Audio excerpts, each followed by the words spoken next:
Good evening, everyone. We are here to give you another study, and this study is going to be what's going around. We've been requested to have the answers to David Gates, his video, and we see that two Adventist prominent preachers, Mark Finley and Doug Batchelor, are responding to David Gates. So we want to respond to people who have asked us what is really the answer, what is really going on. And basically his subject is about the time of trouble, and he's predicting that March or April, basically there's going to be events 2019, which is next year, March or April, the next March or April. 4 months away. And he's talking about it. And so people are getting stirred and getting scared, and Yah wants us to know what is going to happen. He reveals his secrets to his servants, the prophets, and he has been revealing truth since after Ellen G. White's death, and tried to come to the church with truth, but the leaders rejected it. So we can't go to the leaders for the truth, because they have really they're in charge of a church, a corporation that they want to lead, and they want to tell the people what to do, but they won't listen to Yah. And so this is a couple of quotes from Ellen G. White. Alan is also going to give us a couple of quotes, but just to start it out, to get your mind to understand that we are living in a time of more truth, not less, and that Yah's people need to investigate. So this is what it says. It says, the Lord's servants will be called enthusiasts. Ministers will warn the people not to listen to them. So this is what the ministers do. Noah received the same treatment while the Spirit of Yah was urging him to give the message. So Noah was also dealing with people not believing the end time message, the message to get into the ark of safety and get into the place where Yah was going to protect them. But the ministers warned the people not to listen to Noah. Noah received that treatment. It says, let no one come to the conclusion that there is no more truth to be revealed. This is from Testimonies on Sabbath School Work, page 53. No one is to make up his mind that the whole truth has been unfolded, and that the Infinite One has no more light for his people. So that's also in Sabbath School, Testimonies on Sabbath School Work, page 53. So this message that we're bringing to you isn't going to be preached in your church, and they're going to try to give you the same very old regurgitated doctrines that they've come up with, even though they say Ellen G. White says so. There's many places where Ellen G. White knew certain things, and then later on she learned more. And so we also have to learn more in the latter day. And it says this also, if a message comes to you that you do not understand, take pains that you may hear the reasons the messenger may give, for your position will not be shaken by coming in contact with error. There is not virtue or manliness in keeping continual warfare in the dark, closing your eyes lest you may see, closing your ears lest you may hear, hardening your heart in ignorance and unbelief. This unbelief, we have a whole video about that. Unbelief is your detriment. Lest you may have to humble yourselves and acknowledge that you have received light on some points of truth. Okay, so the gist of David Gates' message is that in 2015, the Day of Atonement, which is a feast day, September 23rd, 2015, that the Pope came to visit America, and he spoke before Congress in Washington, D.C. at the Capitol. Later he visited President Obama, and also he went to the UN in New York City.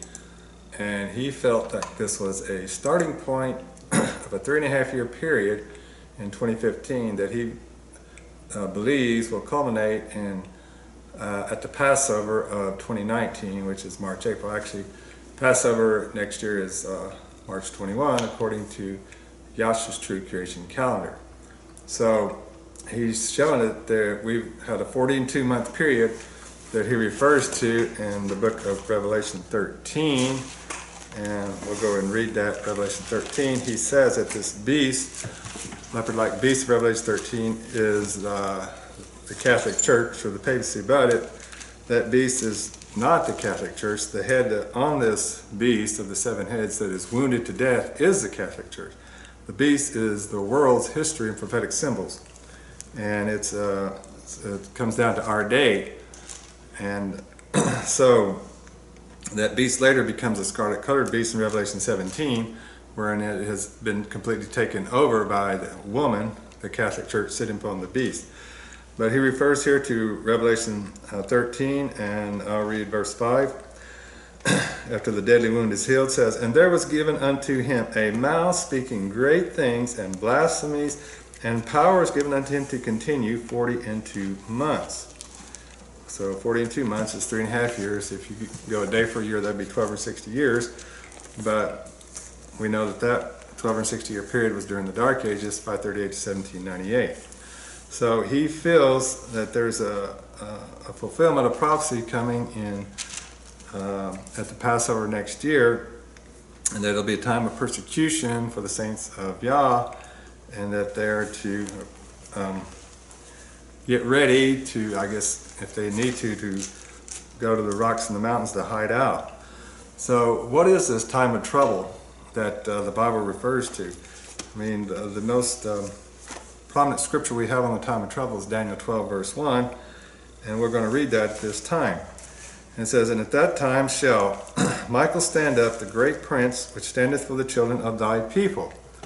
So, in other words, this time of trouble commences when Michael stands up for his people. "And there shall be a time of trouble such as never was since there was a nation, even to that same time. And at that time thy people shall be delivered, everyone that shall be found written in the book." So when he stands up and this time of trouble commences, his people get delivered. So what happens if they get delivered? Well, they're put into his everlasting kingdom, and they don't have to suffer during this tribulation. So in reality, this time of trouble is for the nations of the world and not for his saints.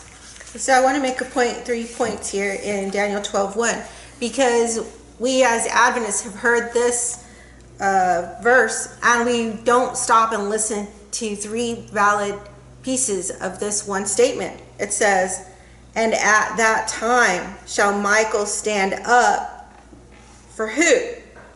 For the children of thy people. So we are the children in the latter day that Yah has made promises to us, to the seed, to the children. So he's talking about us, that he's for us. Okay? So stop and read that. Don't just read "there's a time of trouble such as never was," as if that's the only statement that's made in this verse. There's another part. It says, "At that same time, and at that time thy people shall be delivered." So listen to that part too. Who is it? The children. We are the children. We're going to be delivered. Okay? And everyone that shall be found written in the book.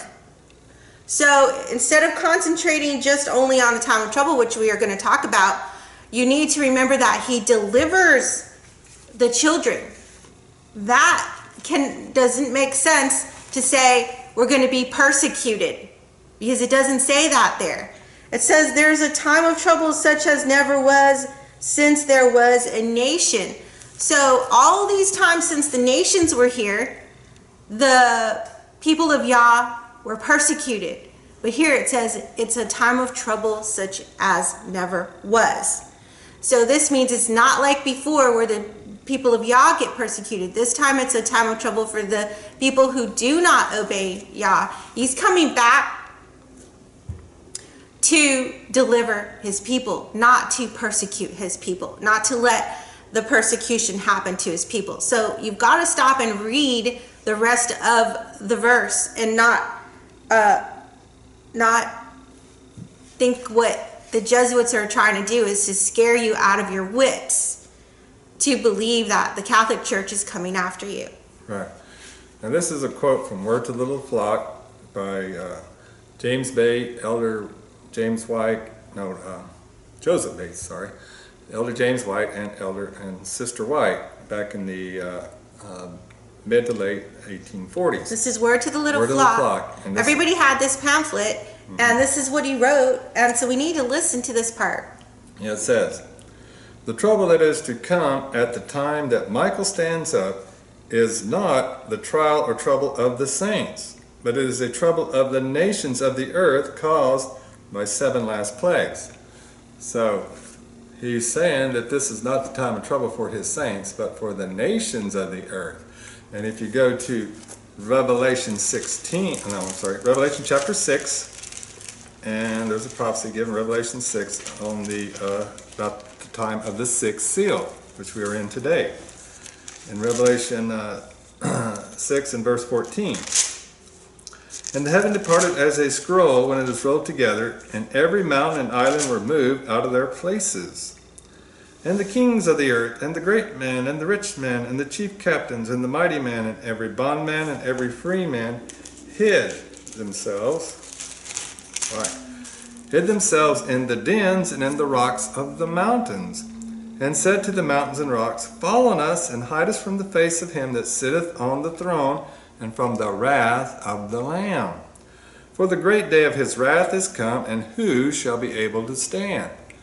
Well, who shall be able to stand? Only the saints. But the kings of the earth and the great men and the mighty men, they go running to hide in the rocks and the mountains. So that right there shows you, it gives you the answer. The kings of the earth and the great men and the rich men and the chief captains and the mighty men and every bondman and every free man hid themselves in the dens. Why are we starting to think that we need to be the ones hiding?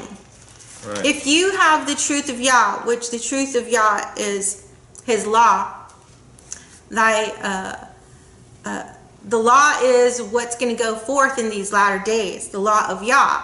So we need to be concerned on keeping his law.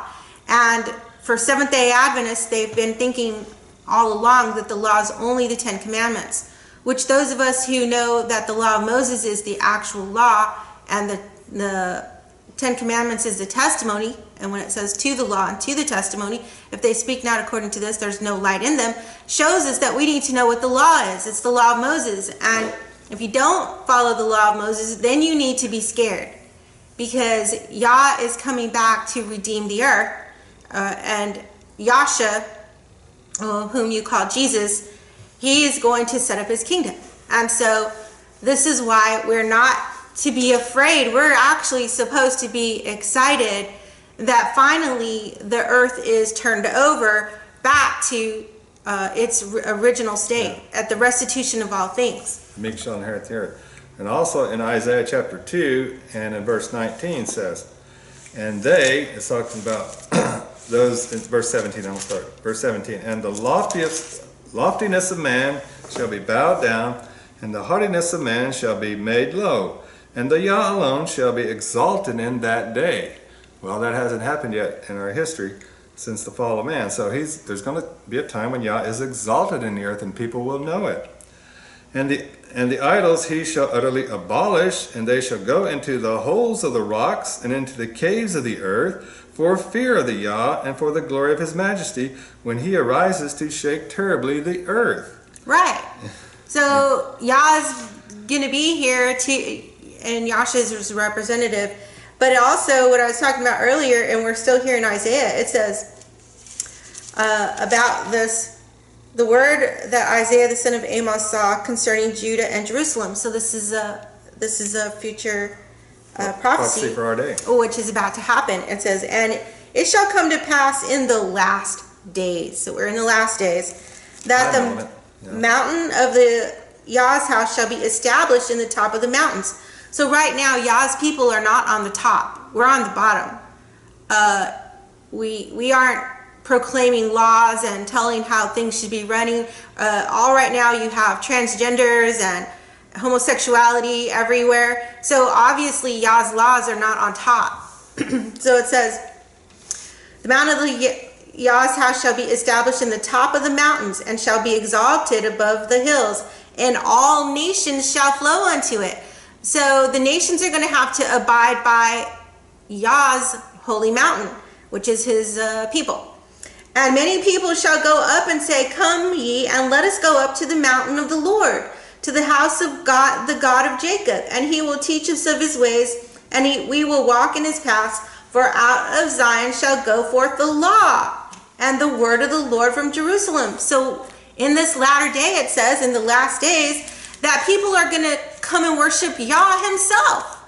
And so this is why this has to be a time of trouble, is the people that are wicked and do not keep his laws, they start shaking. They start getting scared, because never before has it been that they're not in control. They're going to lose their power. The people who run churches will lose their power. People who are doing false worship will lose their power. The Catholic Church will lose its power. So we don't have to be afraid of the Catholic Church if it's going to lose its power. Mm-hmm. Another thing it says, we're going to go up the mountain of the Yah's house shall be established on top of the mountains. What is the Yah's house?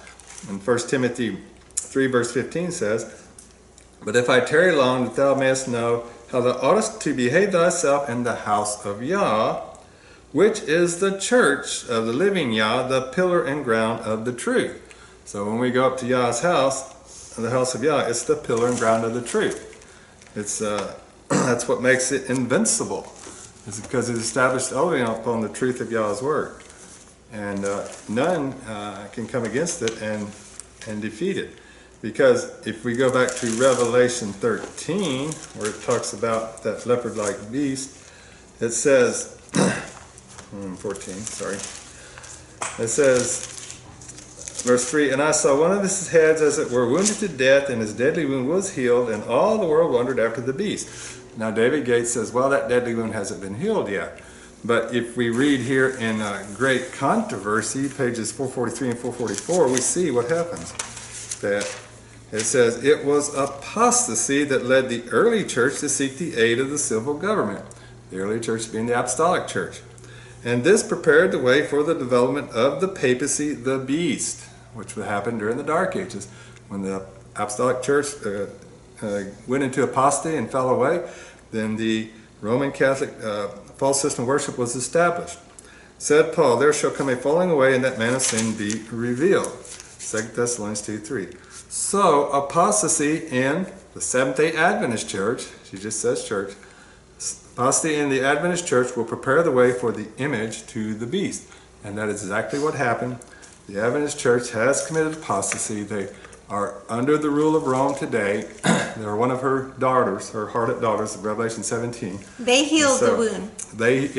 This is what caused that deadly wound to be healed on the leopard-like beast. Because when they were preaching against the Catholic Church, it kept that wound open. It constantly, with the sword of truth, keeps that sword cut into the beast, and it's still like falling. But the moment you pull the sword out and you stop talking about the word of truth, the Catholic Church as evil as it is, and how it's this evil entity, and to this day we can see the light of the evil coming out of it.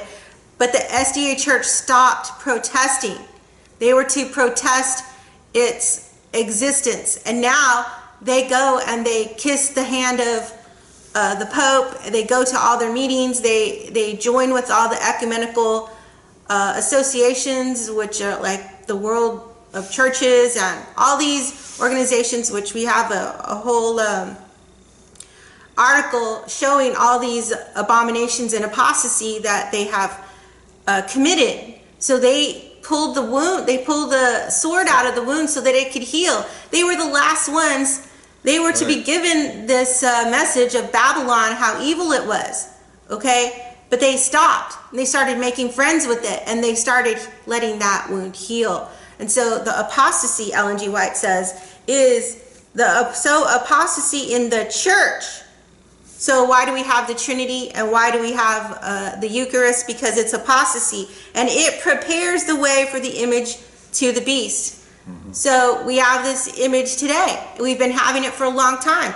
We know that the evil came in. This is M.L. Andreessen's file, where he talks about these men who were Jesuits who let all these doctrines. Questions on Doctrine is the book. Right. Questions on Doctrine was the book, and they let all these evil doctrines. That was, the Adventist Church was committing apostasy back then by allowing the book Questions on Doctrine to be printed. And M.L. Andreessen made a prediction that if this book was printed and published and sent to the public, that it would sound the death knell for the Seventh-day Adventist Church. And that is exactly what has happened. So these men that we see here were in leadership positions, allowed the evil doctrines to come in, the apostasy. To come in. And so because of that, the SDA Church has become evil. It's full of the doctrines of devils and abominations, and it is no longer, it's been taken over. Once you're taken over by cancer and you've gone to the, your whole body is contaminated, you are now full of cancer, and that's what the SDA Church is. So Yah says, come out of her, my people, because they made a confederation with the Catholic Church, and the Catholic Church runs the SDA Church. Yeah, but they are very, they have a mode of operating that they pretend to be one of you. They put on sheep's clothing so they can look like you and act like you as a Seventh-day Adventist, but they are not. We meet them all the time where they pretend to be Adventists, but as soon as you show them scripture that doesn't doesn't meld with their Catholic Trinity or their Eucharist or their belief that there's no other law except for the Ten Commandments, when you show them the law of Moses, their real self comes out. And so what we need to do is be on Yah's side, be one of his, come into his kingdom, come into his place of safety. He says, come thou enter into the chamber. Let me look for that while Alan keeps going. I'm going to give you that verse. Yeah, and Great Controversy, page 445 says, the beast mentioned in this message, whose worship is enforced by the two-horned beast, referring to Revelation 13, is the first or leopard-like beast of Revelation 13, the papacy. The image to the beast represents that form of apostate Protestantism which will be developed when the Protestant churches shall seek the aid of the civil power for the enforcement of their dogmas. And what's included in this apostate Protestantism is also the Seventh-day Adventist Church. They are in apostasy. But she says also, the mark of the beast still remains to be defined. In her day, she didn't know. So it's to be defined. Well, we're 100 and, 40 years later? Yeah. So we can have more of an understanding of what the definition is. So, the mark of the beast. What is the mark of the beast? Now, Adventists always believe, well, that's keeping Sunday for Sabbath. And that's one of the tenets of the beast system. But the mark of the beast includes that whole counterfeit system of worship that Rome set up during the Dark Ages, which is still being practiced by many so-called Christians today. And one of their great holidays of the year is coming up in the next month is Christmas, Christ Mass, Easter, which is, they have pagan fertility rites at that time. Halloween, we just had that. That's one of the dogmas of the Catholic Church. But the Christian world embraces these false feast days instead of the true feast days of Leviticus 23. Because the prophecy said in Daniel 7:25 that he would think to change times and laws. And that is exactly what happened during the Dark Ages. And so the church is still in darkness today until they restore the true times and the true laws that were lost or trampled, the truth was trampled to the ground during the Dark Ages. But these ministers, they hate us to talk about the true worship, the days of true worship, which are written in the law of Moses. So none of these other days of worship are written in the law of Moses, so it's false worship. And there's always been people who want to keep false worship. But Yah is about to overturn this earth, and we are going to keep true worship. And if you don't want to keep true worship, then you're going to be persecuted in the time of trouble.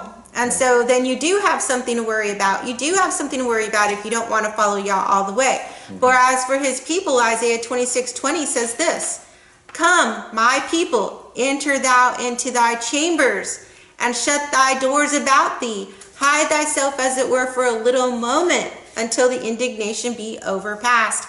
He's wanting us to come into his chamber, his kingdom, his place where he's chosen to place his name there, so that you can have true worship, that you can follow him all the way. You can have a hedge of protection around you. That's what the law of Moses does. It's a hedge of protection around you.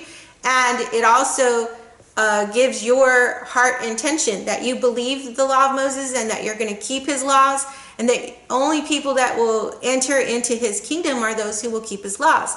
So if you say, no, I'll only keep half the laws, or I'll only keep 10 laws, which are in the 10 commandments, then he's not going to let you in, and you will not have protection, and you will go through the time of trouble, and you will be persecuted by not the Catholic Church, because the Catholic Church comes to its end at this time. So you'll be persecuted by the heavenly courts. The judgment is coming to you because you've decided you won't follow Yah all the way. Now this may sound new to you because nobody's preaching it to you in your church. And this is where you may turn off the channel and go, oh no, I'm not going to keep all the laws. But you need to ask Yah about these latter-day prophecies, where it's going to be, it says the law goes out of Zion. Right. Out from Jerusalem. And so you need to know what the law is. And the Catholic Church taught that the law was abolished at the cross. But if that's true, why were the apostles keeping the law after the cross? They kept the Pentecost after the cross. They preached out of the law of Moses, as we see in Acts 28:23. And so there's so much to be learned. This may be your first time hearing about all these events that are about to happen. Keep your mind open and start searching your scripture. And we also have other videos that you can watch about this. Mm-hmm. Okay, back in Revelation 13, it says, verse 3, "And I saw one of his heads as it were wounded to death, and his deadly wound was healed by apostasy." In the SDA church, that's how the wound gets healed. "And all the world wondered after the beast." Well, is that true? Does all the world wonder after the beast? Well, if you go down to verse 8, it says, "And all that dwell upon the earth shall worship him, whose names are not written in the book of life of the Lamb slain from the foundation of the world." So, if your name is not written in the Lamb's book of life, you will worship him. But if it is written in the Lamb's book of life, you get delivered, according to Daniel 12:1. Right. So those two go together. You're either in the book of book of life, and you don't worship the false worship system, the beast, including all these feast days that they have put up. That they don't use these words with you. They don't say, well, if you keep Christmas, you're keeping our feast days. They don't tell you that. They leave that out because they don't want any way for you they don't want you to leave their system. Because if they give you a little hint that they've got feast days and then the Yah has feast days, then you might look into Yah's feast days. So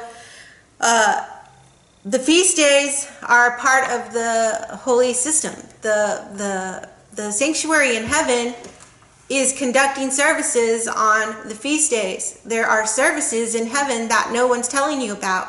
And these are only happening on Yah's calendar, which includes the feast days, the seventh-day Sabbath, and at certain times. We have a whole study on that, which would take up this whole video. But we want to stick with this time of trouble, that you need to know that it's for the people who will not follow Yah's system of worship. And the Sunday law has already happened. We have all these historical facts about the Sunday law that happened in Ellen G. White's day. And we are now beyond just one day, beyond knowing about one Sabbath day. We are understanding Leviticus 23 to be all his holy days, which is the daily, the weekly, the monthly, and the seasonal times that are season. Right. That the times that the little horn beast tried to do away with. He spoke great words against the Yah and said, "Oh, those laws and times have been done away with." Mm-hmm. And we as Adventists only knew about the seventh-day Sabbath. We didn't know about all the times and all the laws that he tried to do away with. We've just been stuck in a bubble and like a time warp where we won't move forward and understand that he has times with an S, plural, and laws, plural, not just one day Sabbath, one Sabbath day. And so the leaders are trying to keep that away from you, and you need to follow Yah's calendar worship system, because the sanctuary in heaven, they are following it. And so when he comes to set up his kingdom, it's going to be the restitution of all things. And Ellen G. White says, in the time of the end, every divine institution will be restored.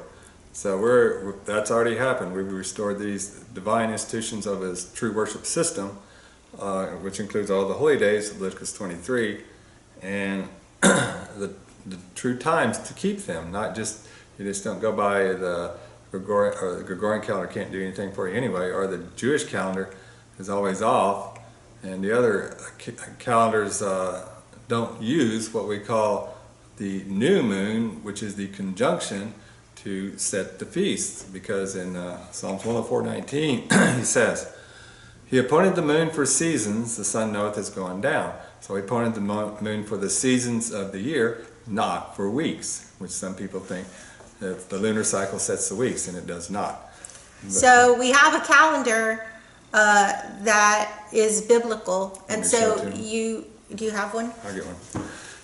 So we are putting a lot in this video, but the main thing is that you don't want to follow the beast system, or you're going to be persecuted. You know, you're going to get the time of trouble. So you want to be saved out of that time of trouble. And he says, come out of her, my people. And people say, oh no, we need to stay in the Seventh-day Adventist church. We need to stay, don't say anything bad about the SDA church. Here's the calendar. Here's the true calendar system. Just contact us through email or write us if you have our address, and we'll send you one. Okay, just cover the cost of printing and mailing, and we'll send you a creation calendar. We're going to print the ones for 2019 here very soon, and if you do want one, request it, and we'll be glad to give you a copy.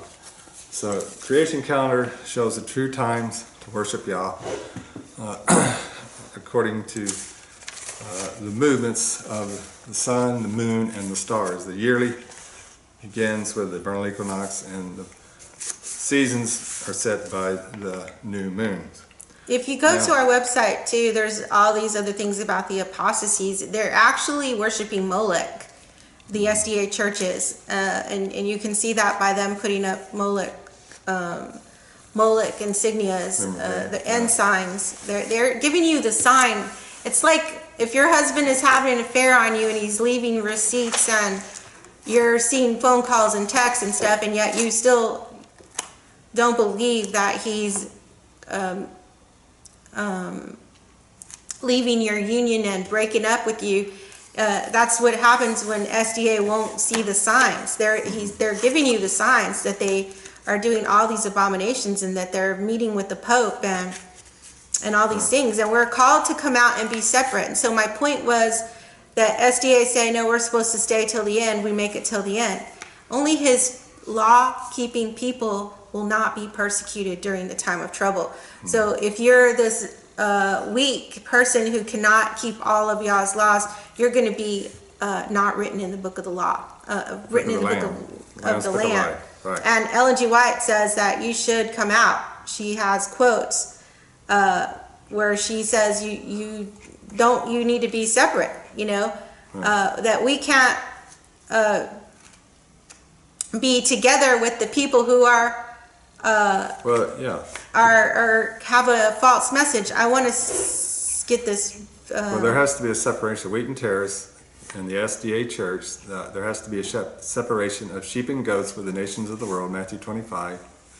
And so there, he says, I came not to send peace. I came to send a sword and not peace. So in other words, he's got to send a sword to divide the righteous from the wicked, because they're commingled together. And so that separation has to take place. So she says, it is impossible for you to unite with those who are corrupt and still remain pure. You've got to remain pure and keep all his holy days. And she says, God and Christ and the heavenly hosts would have men know that if he unites with the corrupt, he will become corrupt. That's in the Review and Herald, Volume 4, page 137. And she also says, any connection with infidels and unbelievers which would identify us with them is forbidden by the word. We are to come out from them and be separate. In no case are we to link ourselves with them in their plans or work. So that is Fundamentals of Christian Education, page 482. So we want to keep coming back to the problem. Are you Yah's children? Are you the one Michael's going to stand up for? Are you the ones that are written in the Lamb's Book of Life? Are you keeping all the laws? Are you, and SDA say you don't have to keep the law to be saved. Mm-hmm. And so the law is what saves you. The law has in it a blood system that saves you, and it's Yahshua's blood. And so for you to say you don't have to keep the law is doing away with the salvation of your soul. And we have more studies on that, which we'll go into at another time. Hebrews 9:22 says, and almost all things are by the law purged with blood. Without shedding of blood is no remission. So if you don't have law and blood applied to your sins, you don't get remission, you don't get salvation. When you put this blood on your record of sin, where you've committed a sin, but the blood blots out the sin, you can't see the sin because it's blotted out. And so that's what we want. We want these blotting out, and that's what the feast days does. That's what the atonement does. It blots out your sin once a year. And there's a lot to learn on this subject, but we're going to continue to keep on the subject of deliverance. Deliverance, being in his chamber, being his safety, ark of safety. His name means safety. What does it mean, be delivered in these latter days? Well, let's go to Obadiah. It's one chapter book, Obadiah, and we'll read verse 17. But upon Mount Zion shall be deliverance, and there shall be holiness, and the house of Jacob shall possess their possessions. Who? This is the Mount of Esau, we'll see. And the house of Joseph shall be a fire, and the house of Jacob shall be a fire, and the house of Joseph a flame, and the house of Esau for stubble. And they shall kindle in them and devour them, and there shall not be any remaining of the house of Esau, for the Yah has spoken it. Now the house of Esau and the antitype is the SDA church. The house of Jacob is 144,000 first fruits. So one is going to get delivered, and the other is going to get burned up, devoured by the flame. And that's what happened to the tares. You bind them in bundles to burn them. And then verse 21 says, and saviors shall come up on Mount Zion to judge the Mount of Esau, and the kingdom shall be the Yahshua's. So here we have deliverance up on Mount Zion and Yah's kingdom. And so this is a judgment. And Micah 4 says, but in the last days it shall come to pass that the mountain of the house of the Lord, which we already showed you in Timothy, that is Yah's people, the 144,000. That's what the kingdom starts out with, and then it grows to a great mountain and covers the whole earth. We're talking about that in Daniel 2. It says, but in the last days shall it come to pass that the mountain of the house of the Yah shall be established in the top of the mountains, and it shall be exalted. See, right now, Yah doesn't have a people that are being exalted. But it's going to happen because it says so in the last days. It says, shall be established in the top of the mountains, and it shall be exalted above the hills, and people shall flow into it. See, you don't even have this prophecy if you don't read this. You're left out in the dark not knowing that people are going to flow into this big, huge organization of people, kingdom that Yah is ruling over, and then rules over the whole earth. It says, and many nations shall come and say, come and let us go up to the mountain of the Lord. Has anybody told you that many nations are going to do that? They're not reading these prophecies. And it says, and to the house of the God of Jacob, and he will teach us of his ways, and we will walk in his paths. For the law shall go forth of Zion.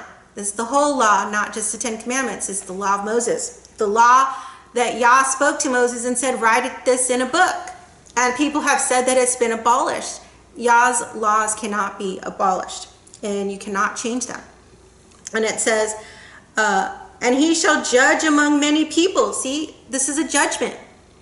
And rebuke strong nations afar off. Any nation that doesn't follow him is going to be rebuked. And they shall beat their swords into plowshares. So their instruments of war will become plowshares so that they can do farming. There's going to be peace. They're not going to need war anymore. They're not going to, in Yah's kingdom. Right. On the earth, there's going to be no wars between the nations. Yeah. And the only war that's going to happen is when you don't obey Yah. Yah will be warring against you. He will judge against you. He will rebuke you. And their spears into pruning hooks. Nation shall not lift up a sword against nation, neither shall they learn war anymore. So these are the latter day prophecies that are being kept from you, that are not being preached from the pulpits, because these people have made alliances with the Catholic Church. And I want to talk about, I don't know what you're going to, but I want to talk about the fact that you're afraid of the Catholic Church coming to persecute you. And the SDAs are so scared of the Catholic Church coming to persecute them because of the Sunday law. Well, if you go to Revelation 13, it says, verse 4, and they worshiped the dragon which gave power unto the beast, and they worshiped the beast, saying, who is like unto the beast? Who is able to make war with him? Who is able to?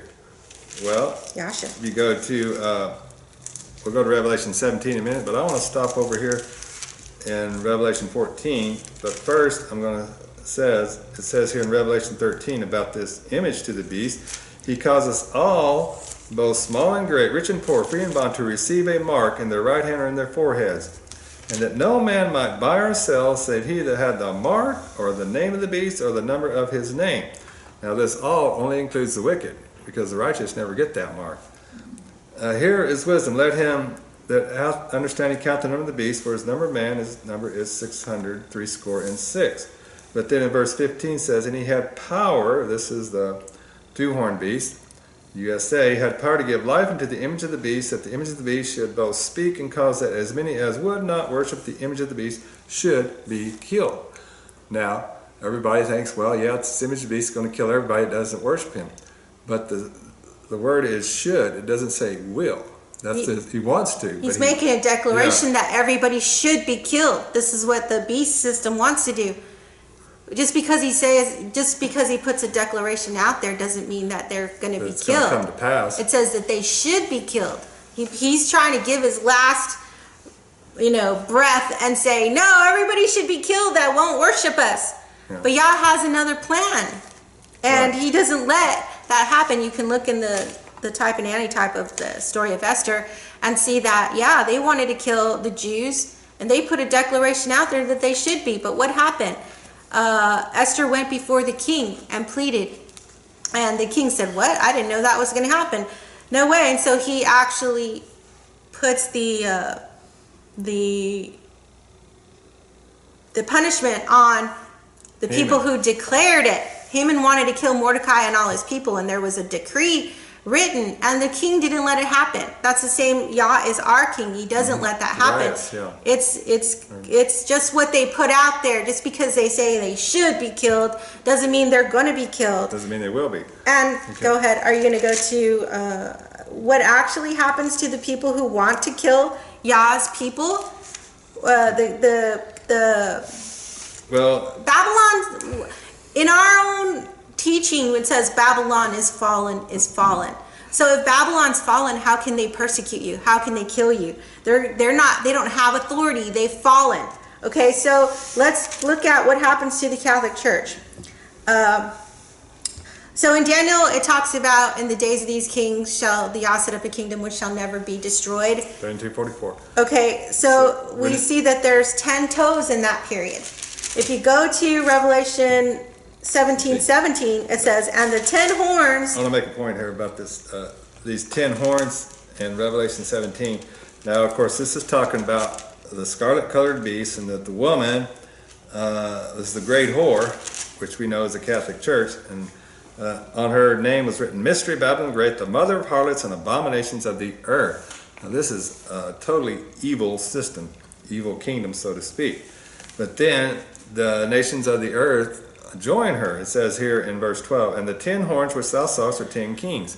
So that you remember the beast of Revelation 13 had crowns on their horns, but the beast of Revelation 17 has no crowns, showing that they've taken away their kingly authority and given it to the beast, which have received no kingdom as yet, but received power as kings 1 hour with the beast. Now David Gates says this 1 hour is a 2-week period because he uses this day for year principle of Ezekiel 4:6 and so forth. But that's not true. This 1 hour is the 12th hour. It's a symbolic hour. It's the hour of judgment in Revelation 14:6 and 7. The hour of judgment has come. It says in Revelation chapter 18 is the judgment of this great whore. So this hour is a period of time in which these 10 horns give their power to the beast to make war. It says, verse 13, these have one mind and shall give their power and strength unto the beast. These shall make war with the Lamb. Now you remember here in Revelation 13 it says, who is able to make war with this beast? Well, here it is. Who makes war with him? The Lamb. And the Lamb shall overcome them. So who wins that war? The Lamb and his converts. So that's in 17:14, in case you guys don't know it. These shall make war with the Lamb, and the Lamb shall overcome them. So why are you afraid? Okay? For he is Lord of lords and King of kings, and they that are with him are called and chosen and faithful. And he saith unto me, the waters which thou sawest where the horse sitteth are peoples and multitudes, nations and tongues. So being called, chosen, faithful shows that these people that are with the Lamb are not the angelic host, but they're his saints that he's called, starting with the 144,000 first fruits. They're called, and the calls come in the parable of Matthew 20, the laborers in the vineyard, and then they're chosen. Many are called, but few are chosen. And then after that, they are faithful and true. They follow the Lamb whithersoever he goeth. So they're the saints of the earth that make up the Lamb's army. And of course, the angels of heaven assist them, but it's the saints that make war with this beast system and defeat it. Right, because the Lamb overcomes the Lamb is beast King of system. Kings. And it says, and the 10 horns which thou sawest upon the beast, these shall hate the whore. Well, who's the whore? The Catholic Church. And shall make her desolate and naked, and shall eat her flesh. Who's her flesh? We know that the Bible says about the church that this year my body and, flesh and blood. So the body of Christ is his people. So the flesh of the Catholic Church are anyone who is following the Catholic Church. So you're following the Catholic Church by keeping all their unholy feasts, and you're following their doctrine by keeping the Trinity, and you're following their doctrine by doing the Eucharist, and you're following their doctrine because the SDA pastors follow their doctrine. So you don't want to be a part of her flesh, because this says that these 10 horns, they turn on her. They turn against her. After they give their power to her, now they're going to destroy her. And they make her desolate and naked, and eat her, and shall eat her flesh and burn her with fire. So this is a judgment that comes onto her, that she gets burned. You don't want to be a part of that, and you don't have to be you don't have to be afraid. They're going to their end. And if you just read on 18:9, it says, and the kings of the earth who have committed fornication and lived deliciously with her, those of you who have united with the Catholic Church shall bewail her and lament for her, and they shall see the smoke of her burning. They're going to see this, standing afar off for the fear of her torment. They don't even want to get near her, saying, alas, alas, that great city Babylon, that mighty city, for in 1 hour is thy judgment come. And that's not a 2-week period that this judgment comes in 1 hour. That's a lot longer than that. Right, and so what we're trying to say is, the Jesuits in the church are putting fear in you, constantly putting fear that the Catholic Church is going to come and destroy you. But you see here, the Catholic Church gets destroyed. And Yasha overcomes the evil people, and he sets up this kingdom on truth and righteousness, and he's wanting you to come into his chamber so that he can protect you from any of the evils that are to happen in this right. All these events that have to happen, and it doesn't happen in a day, it doesn't happen in a week, it doesn't happen in a month. These are things that you see when you read these prophecies, that they can happen over several years, even 10 years, even 20, even 40, even 100 years. Even now we can see the foundation of the Catholic Church starting to crumble with the revelations of their pedophilia, their child sacrifice, all their slave trading, all these evil satanic things that they've done for centuries are being It's brought coming to light. and it's a process people of bringing are it down to hell. Already turning against them. If you go to the YouTube, there are people that are Catholics that have their own YouTube, and I forget what the name of this one is. It's something like Church Militant, and they're talking about these meetings. They wanted them to rule already against these pedophile popes, Evil priests, and bishops, the homosexual popes, cardinals, priests, bishops, yeah, and they didn't. The Pope told them to hold off on these rulings until February. Which there's people in the Catholic Church saying that the Pope is going to resign in February, and so that makes sense because all this is coming to light, and people are investigating. I mean, we saw this Pennsylvania Attorney General. Joseph Shapiro. And then they said we're going to do an investigation in, I think, Arizona and other states. So see, the Pope is getting fearful. And so he's like, let's not do this, let's do this. And he wouldn't even say a word after his own nuncio said he knew about this McCarrick person and what he was doing, and he was covering up. So all this is coming to light. Why do you fear the Catholic Church? They're falling. They're falling. They're falling. They are falling. And then the third angel's message says clearly what's going to happen to them. Revelation 14:9. And the third angel followed them, saying with a loud voice, if any man worship the beast and his image, that's the one in Revelation 13 we just read about, and receive his mark in his forehead or in his hand, the same shall drink of the wine of the wrath of Yah, which is poured out without mixture into the cup of his indignation, and he shall be tormented with fire and brimstone. That's that mystery battle in the gate of the grave being burned up. In the presence of the holy angels, in the presence of the Lamb, and their smoke, and the smoke of their torment ascendeth up forever and ever, and they have no rest, day nor night, who worship the beast and his image, and whosoever receiveth the mark of his name. So here you go. Everyone in the Roman Catholic Church that wants to kill the Christians has the mark of the beast. So what's going to happen to them? They're going to be tormented with fire and brimstone. If they don't heed the call in Revelation 18:4, which it says, come out of her my people. So if there's any true Catholics in the Catholic system that are his people, he says, and I heard another voice from heaven saying, come out of her my people, that ye be not partakers of her sins, and that ye receive not of her plagues. But this is also the Seventh-day Adventists that are honest people that are in the SDA Church, because if a corporation takes over another company, it's now that company. The SDA Church is the Catholic Church. That's what people don't understand.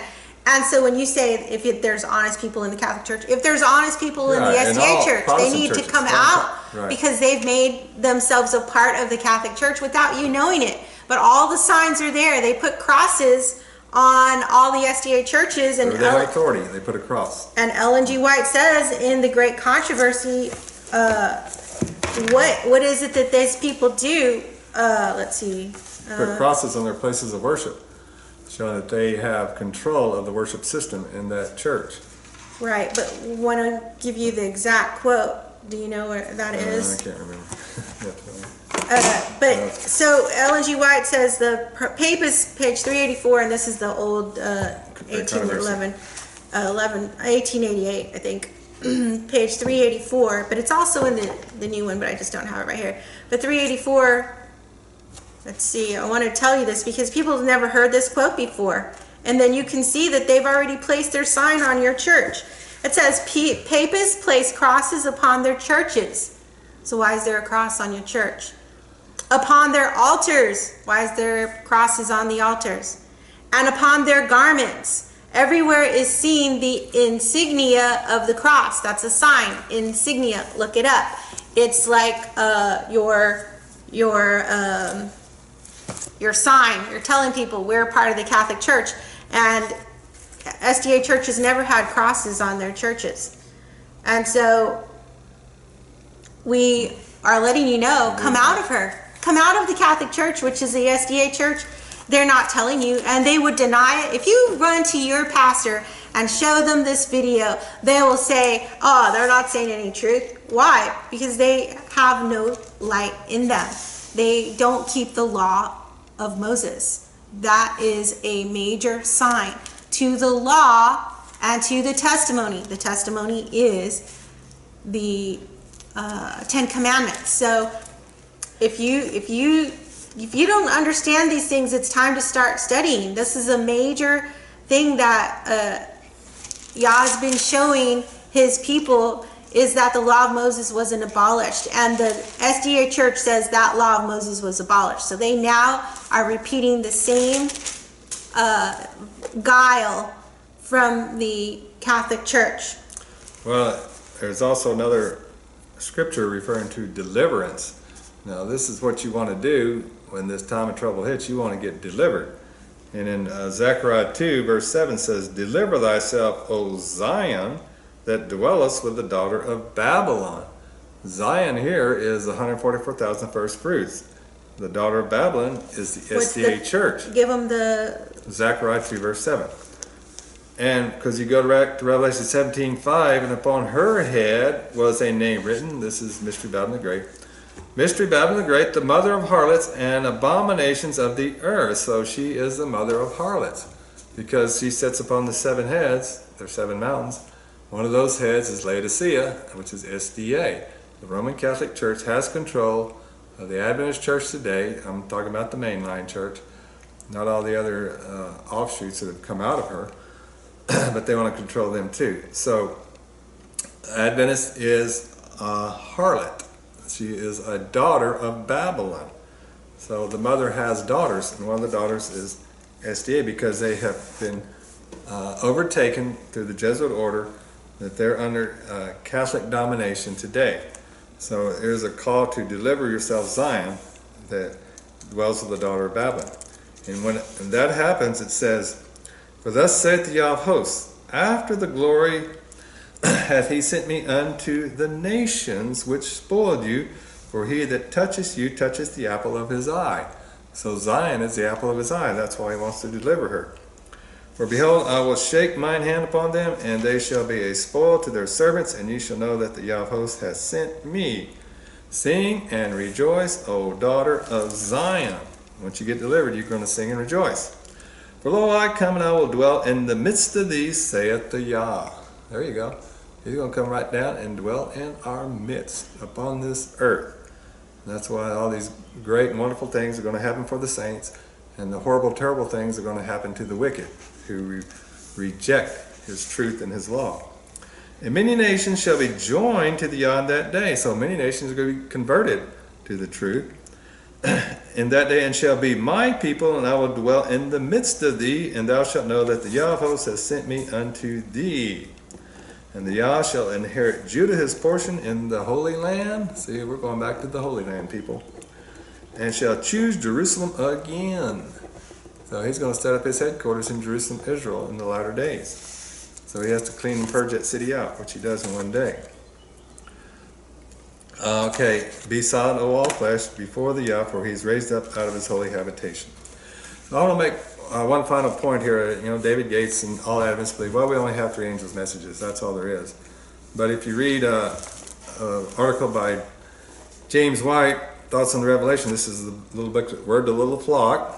I recommend you all get this. It's a good little booklet. See, he says on pages 10 and 11, Word to the Little Flock, "All classes of Second Advent believers agree that the angel brought to view in the 6th and 7th verses of this chapter, Revelation 14, represents the Advent message to the church and the world. If this is true, then all 5 of the angels brought to view in this chapter represent 5 distinct messages prior to the Advent, or we are left without a rule to interpret this chapter."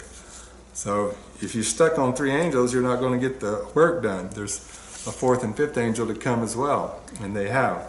And so we have 5 angels' messages. So the church is only preaching 3, and we've got more information that's actually, you know, this is 100 and something years old, 1845, I want to say. Yeah. So why are they blocking you knowing this prophecy that there's 5 angels' messages? And Why are they against the law of Moses? That's a satanic thing, because if you read in the book of The Story of Redemption by Ellen G. White, she talks about when Satan rebelled, and he was rebelling against the law. It said, they had learned that the lesson of genuine rebellion against the unchangeable law of Yah, and this is incurable. This is rebellion against his law, not just the 10 Commandments, the law of Moses. And it says it was the highest crime to rebel against the government of Yah. So this is why the judgment's coming. Either you're going to follow the government of Yah, which is all written in the law of Moses and the 10 Commandments. And when you look at the law of Moses is the first 5 books of the Bible. And then the 10 Commandments is about this long when you read it. Okay? So by you saying I only accept this part of the law, you see how you're rebelling against the law of Yah. And it was the highest crime. So all heaven seemed in commotion when this was going on, and they kicked Satan out of heaven. So now Yahshua comes down to the earth to kick those out that won't follow the law. So we need to study more of the law. And we want to say that the time of trouble, such as never was, is what James White says in this little book. It's not what you think. It's against the wicked of the world and the nations that will not follow the Yah. So the SDA church has been keeping you in blindness. The Catholic Church is coming to its end. Everything's coming to light. The prophecies are talking about a kingdom in the latter days. And Ellen G. White has quotes about the kingdom in the latter days in the Great Controversy. I just found it some more quotes that I had found previously, and she's talking about the kingdom. And so, you know, folks, we've been kept in darkness way too long. We don't need to fear the time of trouble. We need to fear Yah and not man. And we want to bring this to an end. Okay, so here's Isaiah 60 verse 1 says, arise, shine, for thy light is come, and the glory of the Yah is risen upon thee. So he has light to make you wake up, arise and shine. For behold, the darkness shall cover the earth, and gross darkness the people. But the Yah shall rise upon thee, and his glory shall be seen upon thee. So if you're one of those that gets delivered in Daniel 12:1, then you're going to be a shining light that shines to the world. And you're not going to be running to the rocks and the mountains to hide and being persecuted and thrown in prison and everything. Because it says here in verse 12, says, for the nation and kingdom that will not serve thee shall perish. Yea, those nations shall be utterly wasted. So if there's any nations, even the United States, if they will not serve Yah, they will perish. But if they convert and obey his laws and commandments and statutes and so forth, they will become a righteous nation. They will not perish. They will endure and forever. They will benefit, and they will increase, because Yah is the one who gives us the increase. He's the one who allows the earth to give food and bring forth abundance. Right. Food and water and shelter and everything else. Now it says here, it says, I saw that Yah would raise up a Joshua that lead us into the kingdom. That's happened. It's Ellen G. White's writings. Right. There is danger of our being so overzealous to keep out of Babylon that we, see, everybody wants to, was afraid of Babylon, stay out of Babylon, that we would commit our most noted blunder, that of striking a stake and refusing to pull it up and advance. So that's your most noted blunder, Adventist Church. If you slam that stake into the ground and won't advance when new truth and new light comes to you, you're blundering and you won't make it into the kingdom. Giving a reference to when you put your tents and then you set the stake to keep your tent there, and you say, I'm not moving again. Yeah. That's what they wanted to do in the wilderness. They were tired of going, but they had to keep going. We have to keep going into new truth. We have to understand that we're going to go into the kingdom. She says right there that there's going to be somebody raised up to take us into the kingdom. Joshua. And she also has her other quote about your work, my work. Yeah, right, in the kingdom. So, and then she says, talks about that her work will commence again in the kingdom. And if you want that quote, just give me a note under this video. It says, advance. And when we cease to unlearn errors, we shall fall like those who have gone before us. So this is what causes the Adventist church to fall, is they will cease to unlearn errors. So there are errors in the Adventist church that have to be unlearned for her to advance. And it's very important for them to do that. And then the truth can come in and take over. We have learned much, and no doubt there is much for us to learn. It is the follow on and go through spirit that will finally lead the remnant without fault on the heavenly Mount Zion. It's a letter she wrote to S.N. Haskell in 1892. So, if you want to get to Mount Zion, then you've got to unlearn error and accept every ray of light that comes through his messengers, his prophets today. But let me tell you, the church will not allow a messenger to come into the church. They'll arrest them, they'll kick them out, they'll throw them out, they'll call them a kook. And so Yah is wanting you to be able to stand up like a David and say, no, I won't continue to stay in this church that is kicking people out, that won't believe in the Catholic dogmas. You have to believe in the truth of the scripture, and Yah is trying to tell you what is going to happen, and if you refuse to hear it, it will be your own detriment. Let me close with this quote. The power of the 144,000 this is early writings, page 15. They're given the day and hour of his coming. And it says, the 144,000 were all sealed and perfectly united. They were all seeing eye to eye. On their foreheads was written, God New Jerusalem, and a glorious star containing Jesus' new name. Now we know what those three seals are. They're all names. Yah, Yasharon, and Yasha. At our happy holy state, the wicked were enraged and would rush violently up to lay hands on us to thrust us into prison. Many Adventists think they're going to prison. When we would stretch forth the hand in the name of the Yasha, and they would fall helpless to the ground. You see the kind of power that the 144,000 have? Because they have those three seals? The wicked can't do nothing. They just stretch forth their hand, they fall back. Then it was that the synagogue of Satan knew that Yah had loved us, who could wash one another's feet and salute the brethren with a holy kiss, and they worshipped at our feet. See there? Fallen apostate Seventh-day Adventists are going to worship at the saints' feet, 144,000. That's Ellen G. White says that also in Word of the Little Flock. So, if you want to be on the glory side, get your name written in the Lamb's Book of Life, get delivered, keep all the laws, commandments, and statutes Yah's commanded to you in the Book of the Law. Get your sins cleansed and purged and blotted out to the heavenly sanctuary, the plan of salvation today, and you will get the seal of the living Yah, and you will be one of those 144,000 first fruits if you obey his voice. And may the prayer be for us in these last days, the same prayer that Yasha said. He said, Our Father, who art in heaven, hallowed be thy name. Thy kingdom come, thy will be done on earth as it is in heaven. Thank you for watching our video, and please write to us. Let us hear from you. Yeah, write to us below. Yeah. Make a statement, make a comment below, and if you want any studies, please get in contact with us. Thank you so much. And God bless you.